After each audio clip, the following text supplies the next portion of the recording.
Welcome to Rate the Audits, where we put misconduct on display, explore police and legal content, protect rights and demand accountability. This episode is brought to us by Yardley Ski Auditing. Be sure to check the link below and subscribe to his channel and give him the credit he deserves. In this episode, Yardley Ski visits Colindale Police Station to file a complaint, but ends up exposing shocking police misconduct. While waiting outside, two off-duty officers take issue with him filming, repeatedly pressing him for answers he doesn't have to give. One officer invades his personal space, while the other escalates the situation, approaching on-duty officers and then physically assaulting the auditor by pushing his camera away and twisting his arm. What started as a simple visit quickly turns into a disturbing display of intimidation and abuse of power.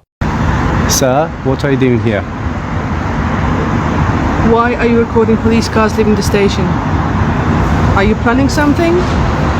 Tell me what it says. Tell me, who are you? Who are you? Don't come up to me. Don't come up to me because I will defend myself. Move away from me. Move away from me. Because you're too close. You're in my space. Now move away. I will tell you one more time.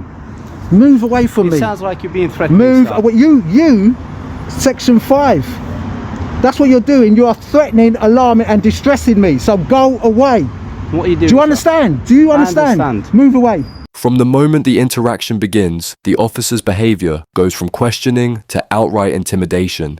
Instead of respecting the auditor's right to remain silent, he becomes visibly frustrated, aggressively invading his personal space. With no valid reason to detain or stop the auditor, the officer resorts to intimidation tactics, stepping right up to his face, creating an environment of coercion and control. When asked to back off, the officer refuses, forcing the auditor to move him away. But here's the shocking part. The officer then plays the victim, accusing the auditor of being threatening, despite being the one who initiated the confrontation. This is a classic case of misusing authority to provoke a reaction, then flipping the narrative to justify further action.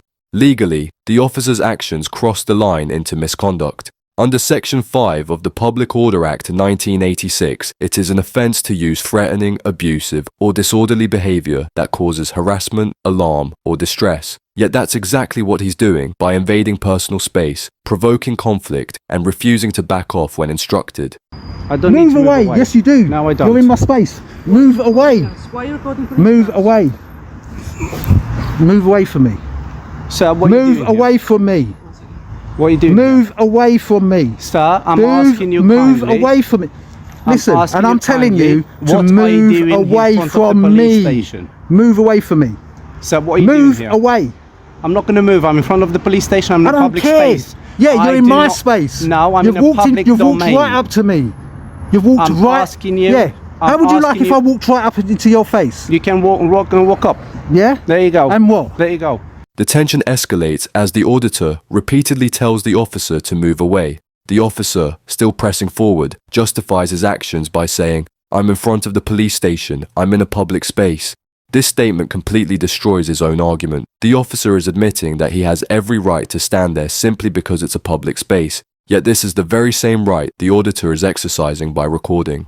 If the officer believes that being in a public space justifies his presence, then why does he have an issue with the auditor doing the same? This is a textbook example of double standards. When it benefits the officer, public space means freedom to act as he pleases. But when it applies to the auditor, suddenly there's a problem. The issue isn't public space, it's the fact that the auditor is recording, and rather than admit he has no authority to stop it, the officer is resorting to intimidation and hypocrisy. What's your name, sir? Go away. What's your name? Go away. What are you doing Go here? away. Look Why at are you you. recording Look these at you. vehicles? Look at you. Sir, Don't step close to me. Don't Sir. step close. Don't step close. Don't step close sir, to stop me. pushing me. Listen, don't step close to me. I'm not stepping You close to you. I'm are. asking You're you a on question. camera. I'm You're on asking camera. you a Stop question. lying. I'm asking you a question. Don't step What close are you to me. doing Who here? are you? My name's Stefan Estaz. I'm a police officer. Get your warrant card out and show me. I have done that already. Show me again. I didn't see I it. don't- You was too close to me. Well, I've showed you No, already. you didn't move. Under Section 2 of the Police and Criminal Evidence Act 1984, PACE, when an officer is conducting a stop or using their police powers, they must identify themselves by name, station, and show their warrant card if not in uniform. While the officer claims he has done this, the law also requires that the individual must have a reasonable opportunity to verify the officer's identity. Since the auditor clearly states that the officer was too close for him to properly see the card, he has a legitimate reason to ask for it again. The officer's refusal to show his warrant card again raises serious concerns. If he had nothing to hide, he could have simply displayed it again and de-escalated the situation. Instead, his actions create suspicion and undermine police accountability. Officers are required to act with transparency and professionalism, yet here we see the opposite. An officer ignoring basic identification protocols and escalating the encounter through intimidation. Yes, I did. You're recording I don't care. We're not Yes, going to I allow did. you to record our Oh, well, go away then. No, you go away. Though. I'm not going anywhere. Why are you recording? Why are you here? Don't ask me questions. Are you well, sir? Don't ask Are me you questions. mentally Don't unwell? ask me questions. I said go away. You're harassing me now. I'm not you harassing you. really I'm Section asking 5, you're harassing me. You're causing me asking you a alarm simple and question. distress. Now go away. I'm sorry to hear that. I'm asking a simple You're sorry to hear question. that. So Yes. you like committing offences, do you? I'm not committing any Yes, you are. offences. You've stepped right in front of me. You're causing me a Section 5, What's a Section 5? a Public Order Act. What do you Section 5 of the Public Order Act. You are causing me alarm, harassment and distress. Now go away. This moment is deeply concerning. Here we have an officer who doesn't even know what Section 5 of the Public Order Act is, a fundamental piece of legislation related to disorderly conduct. Section 5 specifically covers behavior that causes harassment, alarm, or distress to others, and is often cited in public order situations. It's a basic aspect of police work, especially in cases involving confrontational encounters or public disturbances. The fact that the officer seems completely unaware of this law raises serious questions about his training and competence. I don't need to go away. I'm asking you. I'm asking. Are you detaining me? Are you detaining me? Not yet. Not yet. Not at all. Get out of here. You can't Get record out of here. police So cars. you touch me and that's an assault. Of course I can do what I want.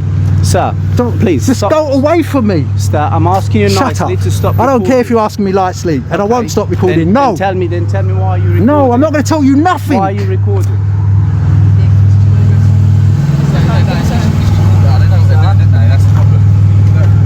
Stop recording. Hey, that's an assault. Stop recording. You're under That's arrest. assault. Stop Under recording. arrest for what? Give me your hands. Oh, Give me hold that. on a second. Hold on a second. You can go on. She just assaulted me. Assaulted me. What's happening? It's on camera. It's okay.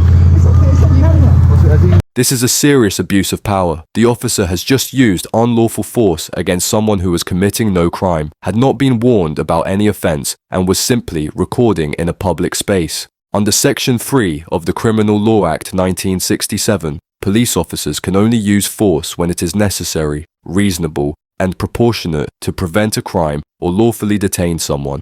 In this case, the auditor had not committed any offence, nor had he been given any lawful instruction to stop recording.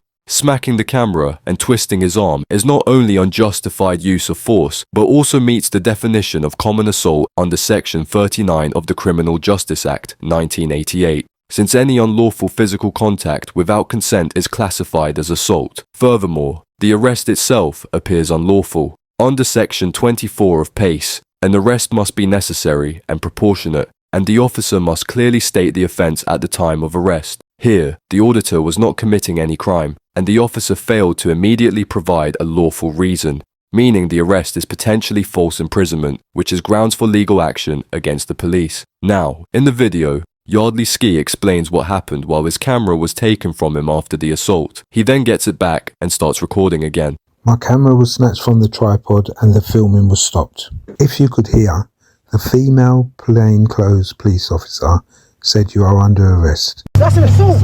That's assault. Under arrest for what? I did not know why she decided to arrest me, but I know she had assaulted me by twisting my arm behind my back. She was the one that also grabbed the phone from the tripod. I was then held again with my hands behind my back by the two officers who had exited the car. About 5 other officers came out and stood in front of me. I was held like this for about 5 minutes. During this time there was a big huddle and many officers were saying he's an auditor. It was after about 5 minutes I was handed back my phone by one of the officers. I then switched it back on and started to film. Hello, sir. Hello. Right. I don't know what's happened. Okay. So my name is Sergeant Robertson. Yep. I'm currently the section sergeant responsible for the emergency response team at this current time. Okay. I was aware that you wished to make a complaint. You've been asked to wait inside the front office until one of the public access officers could speak to you and arrange whatever you needed to be done and dealt with. And if you needed to speak to a sergeant for that to be done. Okay. I understand something since has happened. I don't really know what. I'm trying to ascertain what has happened. Okay. Okay. But I can see the officers that were initially involved from CID are no longer here. Okay. So I need to find out who they are and what their account is. The sergeant then reveals a key detail. The officers involved were from CID. CID officers are plainclothes detectives who typically investigate serious crimes like fraud, drug offences and violent crimes. While they do have the same powers of arrest as uniformed officers, they must still follow the law, including PACE, the Code of Ethics and Use of Force regulations. While CID officers have authority, they cannot act above the law. The fact that they left the scene after assaulting and unlawfully detaining the auditor suggests they knew they had overstepped and didn't want to face accountability. This was not policing, it was an abuse of position, plain and simple. If I can ask you to wait back in the front office at this moment in time, I will try to find someone to come and promptly deal with your complaint, as I believe it is. No, that's a separate complaint. Okay. I want them to, I need them to be charged. So if you wish for them to be, and a further complaint to be made, that can be done and dealt with, but I need the time to identify who they were and what's happened. Okay, so let me... I've literally just come down to find out. So let me just say this, Sergeant. I've just been stood there with my hands behind my back. Okay. Yeah. Technically under arrest. Okay. Yeah. As in, have you been told you are under arrest? I'm sure that's what the woman said. Yeah. Which woman, sorry? The one that assaulted me. CID? Or I don't know where she is. She was in.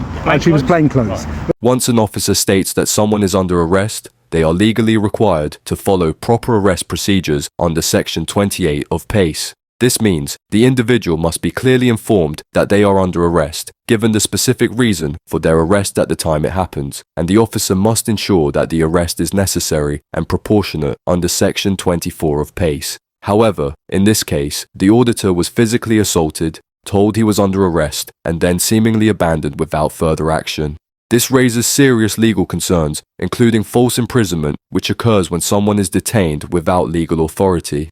If the officer placed him under arrest but then walked away without officially processing him, it means he was left unlawfully detained with no legal justification. Right, I'm sure that's what she said. Otherwise, I wouldn't have been held by two police officers. Because if I wasn't under arrest or detained, either one of them, then they'd have had no right to... One second. Yeah? I would have had no right for them to be holding on to me, first and foremost, because that would have been an assault, because I wouldn't have been detained and I wouldn't have been under arrest. So therefore, somebody's assaulted me if that's not the case, right? Firstly. Secondly, I want to know why everybody's disappeared and nobody's telling me, with a bit of paper, who these people were. Because the guys that was holding me didn't identify themselves.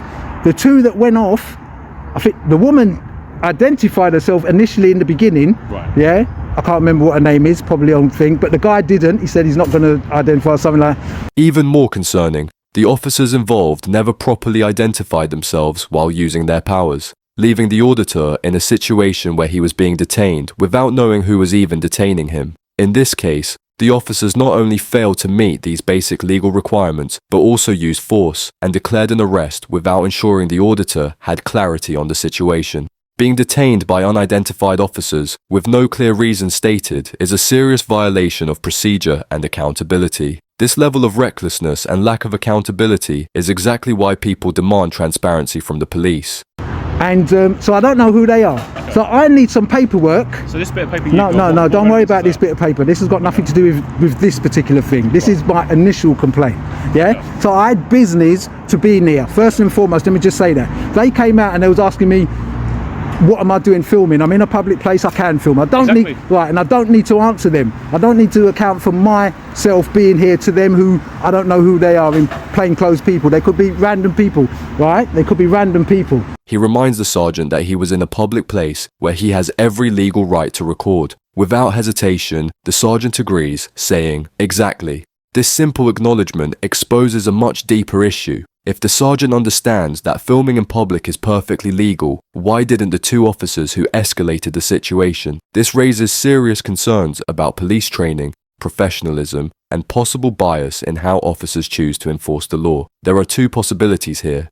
Either the officers genuinely didn't know that public photography is legal, which would suggest a serious lack of training, or they knew it was legal but decided to harass and intimidate the auditor anyway. Secondly, the guy, stood up to me, and I'm just going to step towards you, Sergeant. This is not in an aggressive manner. We're standing quite a distance from each other. This guy kept on standing up to me this close, and it's on my film, and if not closer. We're the same. So you felt it provocative? No, he caused me to be alarmed, harassed and distressed. Not only did he cause that, I told him that is what he's doing. To drive his point home, the auditor physically demonstrates to the sergeant exactly how one of the officers was distressing him by getting in his face and invading his personal space.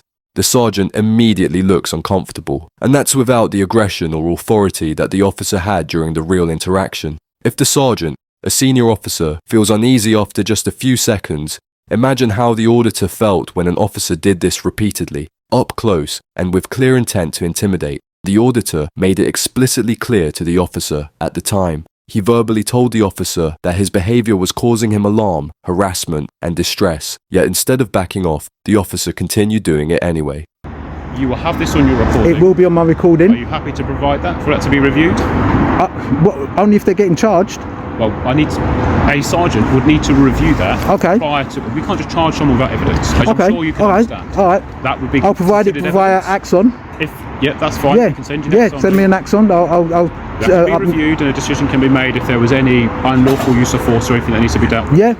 I can't deal with that right now. I know you can't. Okay, but I'm trying to assist you. But I need to know who they are. If you can just step back inside to the station office, I will. As I said, I've not been here when they're here. I need to go back in and find out who they are. That's a reasonable thing, if you can understand. And then I'll come down and make sure that you provided those details, and that a sergeant comes down and some paperwork. If you require paperwork, you'll be provided with that. I need paperwork. Even if it's as basic as who those officers details. Well, I need a cab number at least, because the cab would have been. Won't be created on this circumstance because Why not? It's not a call to police. It's something that's happened in the front office, so we don't need a cab number.